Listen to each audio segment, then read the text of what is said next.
비트코인 포기하세요. 10%, 20%, 30% 내려갔다고 포기하실 것 같으면 지금이라도 포기해주세요. 여러분들에게는 지금이 최고점입니다.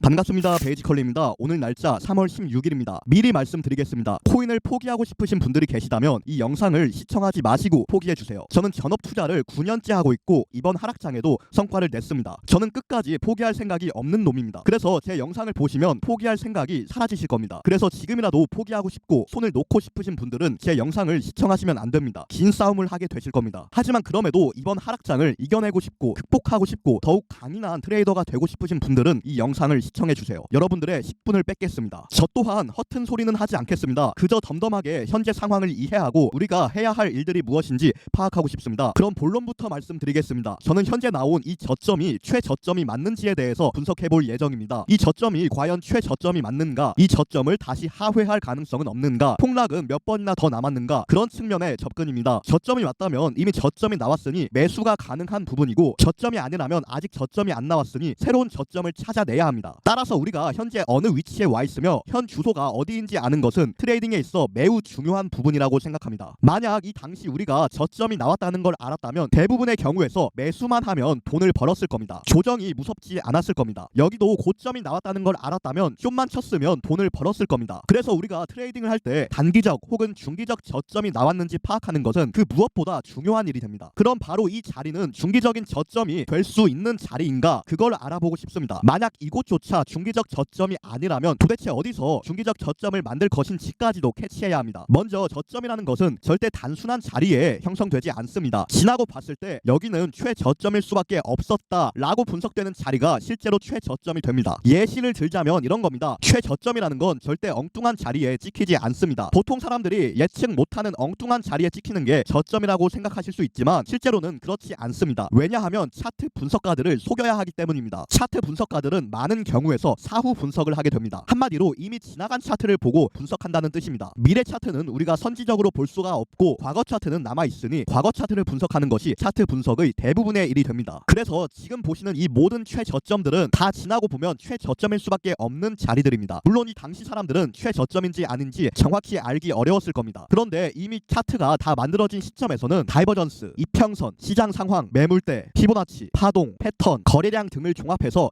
여기는 최저점일 수밖에 없었겠다. 나였으면 최저점에 매수를 했었겠다. 역시 차트 분석을 해야 된다. 이런 심리를 심어줍니다. 이게 차트 분석이 꾸준히 유행하는 이유라고도 생각합니다. 지나고 보면 전부 맞는 말처럼 들리기 때문입니다. 반대로 이야기하면 이건 사후 분석이 얼마나 부질없고 위험할 수 있는지 깨닫게 되는 대목이기도 합니다. 제가 이 말씀을 드리는 이유는 단순합니다. 과연 현재 나온 이 저점이 사후 분석적으로 들여다봤을 때 합당한 저점인가? 그 부분을 알기 위함입니다. 합당한 저점이 맞다면 실제로 저점이 될 가능성이 꽤나 높습니다. 합당한 저점이 아니라면 또다시 저점을 이탈하게 될 겁니다. 따라서 지금 제가 하고자 하는 것은 사후 분석을 역이용하는 방법입니다. 이미 지나간 차트로 사후 분석을 하는 것은 의미가 없지만 역설적이게도 사후 분석적으로 중요한 자리가 맞다면 실제로 중요하게 작용할 가능성이 높아진다는 뜻입니다. 여기까지 이해가 되셨다면 이 저점이 사후 분석적으로 저점이 될 수 있는 자리인지 알아보겠습니다. 앞으로 5분만 더 뺏겠습니다. 먼저 다이버전스입니다. 비트코인 일봉에 상승 다이버전스가 걸렸습니다. RSI 과매도에서 걸린 다이버전스입니다. 참고로 마지막으로 상승 다이버전스가 걸렸던 건 작년 7월입니다. 그러니까 약 250일 만에 걸린 일봉 상승 다이버전스라는 이야기입니다. 또 그 전으로 가면 2023년 9월에 다이버전스가 걸렸습니다. 550일 전입니다. 또 그 전으로 가면 2022년 11월에 다이버전스가 걸렸습니다. 850일 전입니다. 그러니까 이 일봉 상승 다이버전스라는 것은 약 200일에 한 번꼴로 발생하는 굉장히 특별한 시그널입니다. 최근 850일 동안 발생 빈도는 총 4회입니다. 그중 마지막이 바로 현재입니다. 즉 다이버전스로 봤을 때 현재 자리는 저점 가능성이 있는 자리라고 봐도 무방합니다. 아마 미래의 사람들이 사후 분석을 한다면 2025년 3월 차트를 보고 이 자리는 저점일 만했네 라고 생각할 만한 자리입니다. 피보나치도 보겠습니다. 저점이 되는 자리는 피보나치적으로도 중요합니다. 이 저점과 이 고점의 0.786 레벨, 이 저점과 이 고점의 0.618 레벨, 이 저점과 이 고점의 로그 0.5 레벨, 멀리 가서 이 저점과 이 고점의 로그 0.236 레벨 같은 구간에 대한 동안 선형 0.382 레벨, 그러니까 각기 다른 5개의 레벨이 겹치는 자리입니다. 피보나치적으로 봤을 때에도 현재 나온 저점이 실제 저점일 수 있는 가능성을 시사합니다. 물론 현재 상태에 우리가 보기에는 저점인지 아닌지 긴가민가할 수 있습니다. 그러나 우리는 현재 당면한 상황을 현재의 눈이 아닌 미래의 눈으로 보아야 합니다. 우리가 미래에서 왔다고 가정하고 과연 2025년 3월이 저점인지 아닌지에 대해서 사후 분석을 하는 중이라고 생각해 보시면 좋을 것 같습니다. 프랙탈도 체크해 보겠습니다. 프랙탈이란 똑같은 현상이 무한히 반복된다는 우주론적 이론입니다. 그리고 차트 또한 우주의 일부이기 때문에 프랙탈 현상이 발생한다는 이론입니다. 그리고 저는 현재 차트와 매우 유사한 구간을 발견했습니다. 지금 보시는 이 구간을 과거 차트에 대입해 보겠습니다. 이 장면을 잘 기억해 주세요. 자, 바로 여기입니다. 2024년 6월에서 7월 차트입니다. 이 구간의 차트와 현재 차트가 매우 유사합니다. 이 두 차트를 옆에 같이 놓고 한번 비교해 보겠습니다. 집중해 주셔야 합니다. 왼쪽부터 보겠습니다. 처음에 급락합니다. 그 다음에 반등합니다. 하지만 그 전 고점을 회복하지는 못했습니다. 또다시 급락합니다. 그대로 횡보합니다. 오른쪽도 보겠습니다. 처음에 급락합니다. 그 다음에 반등합니다. 전 고점은 회복 못했습니다. 또다시 급락합니다. 그대로 횡보합니다. 보시다시피 두 구간은 상당한 유사성을 띠고 있습니다. 빨강, 주황, 초록, 파랑 순서로 봤을 때 90% 이상의 일치성을 보입니다. 여기서 핵심은 이 파란색 구간입니다. 여기서부터 재밌습니다. 파란색 구간에 주목해 주세요. 여기서 횡보를 하면서 마치 저점이 아닌 척하지만 실제로는 이미 저점이 나온 상태입니다. 그런데 일반 사람들이 눈치채지 못하게끔 의도적으로 올렸다가 내렸다가를 반복하면서 저점이 아닌 척 연기를 했습니다. 일주일이 넘는 기간 동안 이 작업을 거칩니다. 그 다음에는 최초의 빨간색 구간을 돌파하면서 30% 상승, 그리고 현재 차트도 보시면 어쩌면 이미 저점이 나왔지만 저점이 안 나온 척하기 위해 횡보를 하면서 연막을 치는 중일 수도 있다는 것입니다. 우리는 이 부분에 주목해야 합니다. 세력 입장에서는 최대한 개미가 안 꼬이는 게 좋습니다. 개미가 꼬여서 개미가 먹는 돈이 많아지면 세력이 먹는 돈은 줄어듭니다. 개미를 최대한 털어내면 세력이 먹는 돈은 극대화됩니다. 그리고 나서 고점에서는 각종 호재 뉴스들을 뿌리고 세력은 개미한테 물량을 떠넘깁니다. 이게 세력들이 가장 선호하는 수법입니다. 그럼 우리도 어느 정도 인지는 하고 있어야 할 것 같습니다. 이미 저점이 나왔으며 막바지 흔들기 과정 중일 수 있다는 사실을 말입니다. 지금은 우리가 현재에 살고 있기 때문에 그다지 체감이 안 될 수 있습니다. 얼마나 중요한 자리인지 실감이 안 나실 겁니다. 그런데 미래인이 2025년 3월 차트를 들여다본다면 대단한 기회였다고 생각할지도 모릅니다. 당대의 엄청난 미스테리는 미래인에게는 너무나도 쉬운 해프닝에 불과할 겁니다. 당시에는 이해가 안 되는 과학적 난제들이 10년 뒤에는 너무나 쉽게 풀이되기도 합니다. 이 분석이 맞다면 현재 나온 76K 저점은 매우 중요한 저점이 됩니다. 프랙탈상으로는 이 프랙탈의 최고점, 그러니까 95K를 돌파하게 될 운명입니다. 오늘 저는 여러분들과 같이 세 가지 부분들을 살펴봤습니다. 다이버전스, 피보나치, 프랙탈, 그리고 이것들로 미루어 보아 오늘날의 자리는 단순한 자리가 아니라고 생각합니다. 중기적 저점이 될 수 있는 조건들을 충족했다고 생각합니다. 분석대로라면 앞으로 10K가 넘는 상승이 남아있는 것일 수도 있습니다. 많은 분들이 이미 이번 하락장에 지치셨을 겁니다. 고대하던 상승장이 오지 않고 반대로 하락장이 와버렸으니 지칠 대로 지치셨을 겁니다. 너무나도 포기하고 싶으실 겁니다. 이제는 상승한다는 말에 진절머리가 나실 수도 있습니다. 그런데 저는 이렇게 생각합니다. 투자를 할 때 철저하게 원칙 매매를 해야 한다고 생각합니다. 이때 원칙 매매라는 것은 손절을 포함한 원칙입니다. 가령 마이너스 50% 되면 손절해야지 라거나 마이너스 90% 되면 손절해야지 라거나 청산되면 손절해야지 와 같은 원칙은 없습니다. 이건 완전히 쓰레기 트레이딩입니다. 하지만 많은 분들이 이번 장에 마이너스 50% 이상의 손실을 보고 계시다고 생각합니다. 냉정하게 말씀드리자면 그건 원칙에 무언가 문제가 있었거나 혹은 원칙을 어기신 부분일 수 있다고 생각합니다. 한 번의 매매로 시드가 반토막 나는 원칙은 세상에 존재하지 않습니다. 그리고 존재해서도 안 됩니다. 너무 위험합니다. 죄송한 말씀이지만 저는 이번 하락장이 크게 괴롭지 않았습니다. 내려가면 손절 대응하면 그만이고 혹은 숏을 쳐도 됐습니다. 괜찮은 기회들이 충분하게 나왔습니다. 저는 여러분들한테 상승장 올 거니까 믿음으로 버티시라고 말씀드리지 않습니다. 저부터 비트코인이 초장기 상승을 할 거라고 믿지만 그렇다고 마냥 존버하지는 않습니다. 그건 트레이딩이 아니기 때문입니다. 만약 존버가 목적이라면 차트를 볼 필요도 없을 겁니다. 그저 업비트에서 현물을 매수해 두고 가만히 두면 되는 일입니다. 워렌 버핏이 차트 분석을 하지 않고 마이클 세일러가 차트 매매를 하지 않듯이 말입니다. 이 시장에서 중요한 건 객관적인 논리와 이성적인 판단과 휘둘리지 않는 굳은 심지라고 생각합니다. 올라갈 것 같으면 매수하고 내려갈 것 같으면 매도합니다. 그게 트레이딩 행위의 전부입니다. 관점과 행동이 일치해야 한다는 말씀입니다. 저는 코인을 매우 좋아하지만 그럼에도 코인과 사랑의 사랑에 빠지지 않도록 늘 경계하고 있습니다. 코인과 사랑에 빠지는 순간 이성은 마비됩니다. 이성이 마비되면 원칙을 어기게 됩니다. 만약 내가 마이너스 50% 이상을 보고 있다면 일그러진 사랑에 빠진 것은 아닌가 고찰해 보셔도 좋겠습니다. 그럼 오늘 내용은 여기까지입니다. 항상 현실적인 이야기를 풀어내고 있습니다. 여러분들께 희망 회로를 심어드릴 생각도 없지만 그렇다고 절망감을 남겨드리고 싶지도 않습니다. 이런 이야기를 원하신다면 구독, 좋아요 한 번씩 부탁드립니다. 영상 제작에 있어 큰 힘이 됩니다. 구독자가 많아져서 사람들한테 나 구독자 많다고 자랑도 해보고 싶습니다. 미리 감사합니다. 영상에서 이어지는 관점은 고정 댓글 텔레그램에서 계속됩니다. 감사합니다. 베이지컬리였습니다.